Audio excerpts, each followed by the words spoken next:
Good evening. You're listening to the final episode of the one and only Conspiracy Theories podcast on WJHS. Today we have a great episode. We're going to be talking about if the world is actually ending. This is a great topic for our last one. We're going to talk about some things that the Bible has said about the world ending, and a lot of different conspiracy theorists are saying, to kind of just come to our conclusion of if we actually agree that the world is coming to an end. So just to kick us off, I'll share my understanding. So it's like I've seen a lot of things talking about the river that dried up, that the last book in the Bible says will dry up before God destroys everything. And then there's going to be like a 200 million man army which marches over it to kill everybody. So the reason that we're just bringing this up is because two big things. Number one, the river just dried up, which obviously is weird because it's never dried up before. And then number two, there is now the first ever in all of history 200 million man army. So, those are two really big things that don't just happen every day, that just happened. So what do you guys think? Are we facing the end times? I think we very well could be, with the increasingly rise of evil and wickedness in this world. 100%, I think we're approaching the end of the world. I don't know. I don't really know if that's exactly what that means. I mean, I think it's insane though that the prophecy that prophecy has came true in at least some way. And I do think at this point in the world that there is a lot of danger around. I think there's a lot of conflict with a lot of different countries, and I think that I don't know if anywhere in the world's in a good state right now, not just America. Yeah, I don't want to say that I think it is or it isn't, because I truly don't know, but I think it was like the prophet of Muhammad that said that all these rivers would dry up and stuff. I don't know. I know that it's in Revelation originally. That's where it was it's in the last book of the Bible. And it says that the river, they'll march over the dried up bank of that's just what I know. But for me, there's one other thing which played a big role into my understanding of this, which was that there's this one thing that says that the stars are gonna they're gonna fall out of the sky when the world is destroyed, and there's some theories that that's actually discussing nuclear warfare, because the guy saw it was in a dream, he saw the end of the world, so it's that might be his best understanding, because obviously that was before nuclear warfare. So he saw what he thought was stars falling out of the sky, and that's interesting because we've been at a point where nuclear tension was really high, but it was before all of these prophecies had come true and nothing kind of happened. But now a lot of these things are being fulfilled. And it feels like every other day you wake up and another person is saying that someone else is the Antichrist. So I've found myself pretty prone to being skeptical about that, but there are a lot of things that have happened. And it's it's interesting because now we have so much nuclear tension where it's is this, even if you don't believe in the Bible and that's not for you, it's still scary knowing the outcome of nuclear war is world domination and destruction.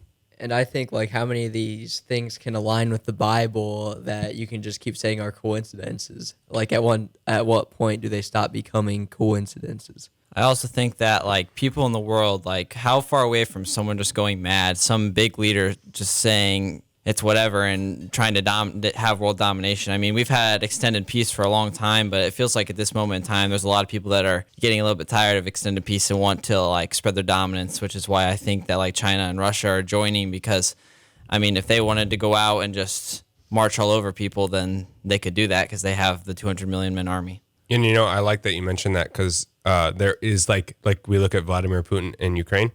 He went nuts and killed a lot of people. So that's not off the table. Yeah. And with the Euphrates River drying up, just like it says in the Bible, that starts at isn't it a 7-year process?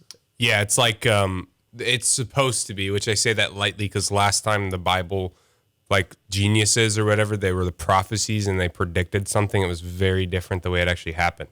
But what it's supposed to be is there's this thing where God comes and takes everyone that is safe, and they all go to heaven. And then there's 7 years of darkness, like the sun literally goes away and it's complete darkness. And then in that 7-year period, anyone who is saved will go to heaven at the end of it. Anyone who's not goes to hell. And it's like, but like coming from somebody who has studied stuff like this my whole life, like that's terrifying hearing about this stuff. And, you know, you're right. There are a lot of things that have lined up. But once again, I will say, you know, if Christianity is not for you and you're listening, like this, that doesn't mean just don't think about these things. Like, even if the Bible is completely made up, there's still a whole lot of crazy stuff like Vladimir Putin killing people, China and Russia uniting, which is the United States' biggest enemy. And if you think about it, like the United States is the world's biggest power, then we're talking about two humongous nations combining against a most powerful nation. All of them have nuclear warheads, you know, one and one together. Even if you don't believe in the Bible, you should be pretty terrified about that fact alone. Yeah, why wait any longer at this point, right? I mean, they have what they have to get what they want, which is world domination. Yeah, I did see one thing that talked about, like, what are they going to do, right? Because that's two different nations. They both want to rule everything. And they both started with Asia, so, you know, I don't see that going well for both of them. Like, one of them is going to get their way, but... I don't know. It seems crazy to me, though, because I don't know. World domination just sounds so, like... seems like such a stretch to me, because I feel like every power in the past that has wanted to, like, extend their power has always been, like, conquered or just completely drowned out. Like, people that are power hungry, it always falls back down on them. I'm not saying that's going to happen here. I'm not saying that that's exactly what they're going to try to do. But I'm saying that, like, world domination seems like such a hard concept, because when you do that, everybody is against you at that point in time, and then you just go right back to where you were, or you collapse. Right. And world domination, it does seem like such a far out there topic, but like really, like less than 15 nukes could blow up the entire Earth. You know what I mean? That's not true, but I don't see know what you're about saying. that. So it's like They got some big ones. if you've got the largest bomb is owned by Russia, it's called the Tsar Bomba, and if you use a nuclear simulator, it's big enough to blow up New York City, and like all of the sub-cities around it. That's one bomb. You think we know about every single nuclear bomb that's on the planet? I know what you're saying. They're supposed not to make any without telling us, but that's Russia, and they don't really play nice. Yeah, but I think America is still making them. Yeah, behind our backs. So. Sure. What's the farthest that like a missile could reach? Like you're saying, if you're like in Russia, like or whatever. I mean, whoever has it. I mean, how far can a missile go? At this It'd point, probably get intercepted before. So that's the two. That's the two options. Either it just makes it and it can go as far as it wants, because we have ballistic missile. That's why you say like it's a missile warhead rather than just a missile, because they have these nuclear warheads, right? And they put them on top of these missiles that are called ballistic missiles, which they can essentially just plug coordinates into a computer and the bomb goes there.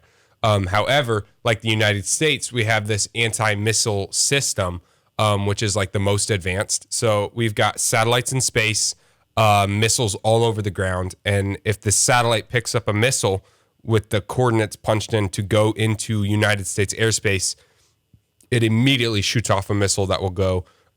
It's insanely fast and just shoot it right out of the air, out of the sky.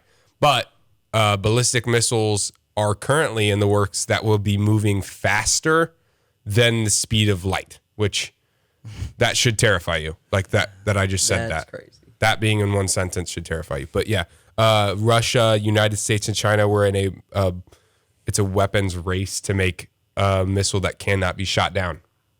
I don't know why we're still doing these weapon races, like they ever go well, but yeah. I can't imagine like having the sanity to be the person that builds that. Like knowing how much destruction it could bring. I'm sure they're getting paid a lot of money to do that, and that's appealing.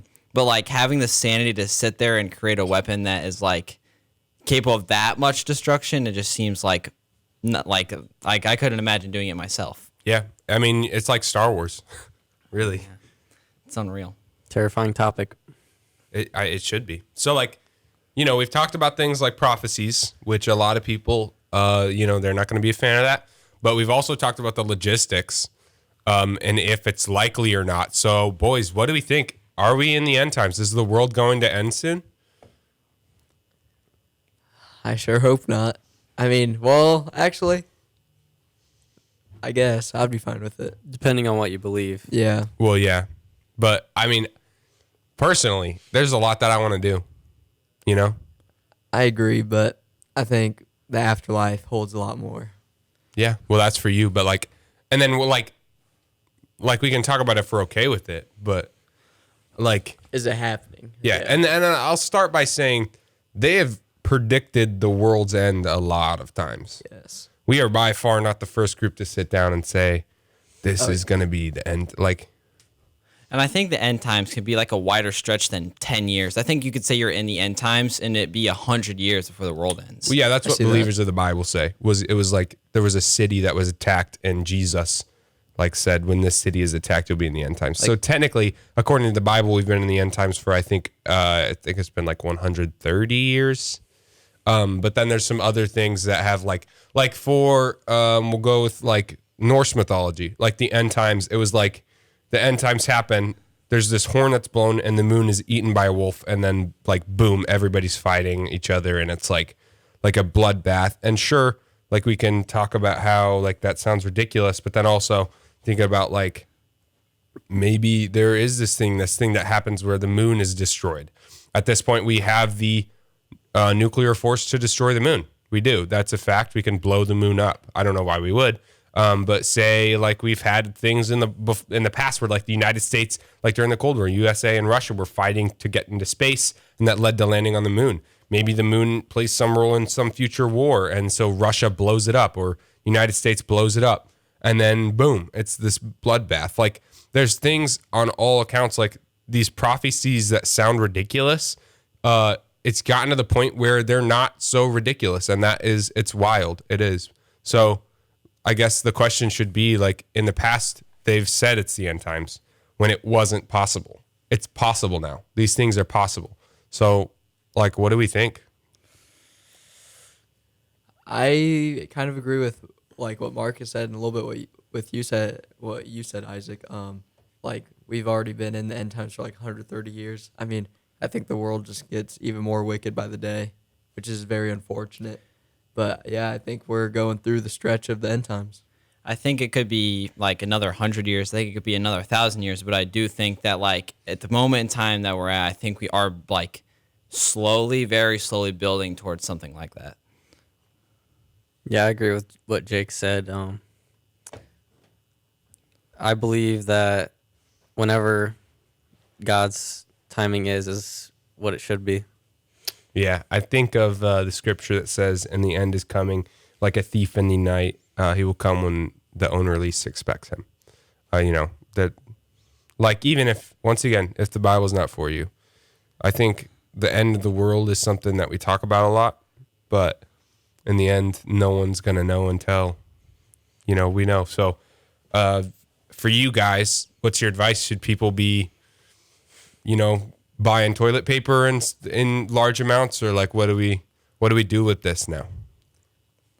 Personally, I don't think we're at that point yet in the world's end. Like I don't think we need to be stocking up on food or anything like that. I don't think we need to be hunkering down in bunkers just yet. Yeah. I don't think we're that close at all to that. I think that we're still in a point where life is just life. You're just it's as free as you want it to be. So what are you looking for before you start doing that sort of thing? That's a hard question because, like, think about it, 2020, the entire world changed, like, just like that.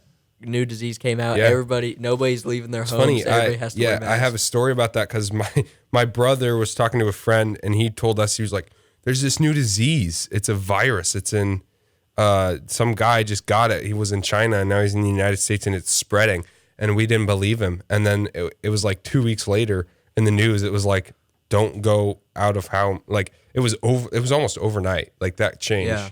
So, Oh, it was, yeah. like you guys can talk about how you don't think you need to be in bunkers yet, but what sign do you need? Because Yeah. think about the Cold War. They were in bunkers. Nothing happened. So there's two sides to that coin. Yeah. I mean, I think something could happen just overnight. I mean, just take a look at COVID. There's a perfect example. Well, it changes a lot every single day. So, I mean, it just depends on how you are. If you're one of those like hyper, like nervous people, then maybe that's for you that you're like worried about that. But if you're not like that, then you just live your life freely. Yeah, I think everybody should just live their life freely. Like, if it is the end of the world, I mean, you're just going to extend your time here by like 2 days. Like, it's not worth it to be worried about it all the time.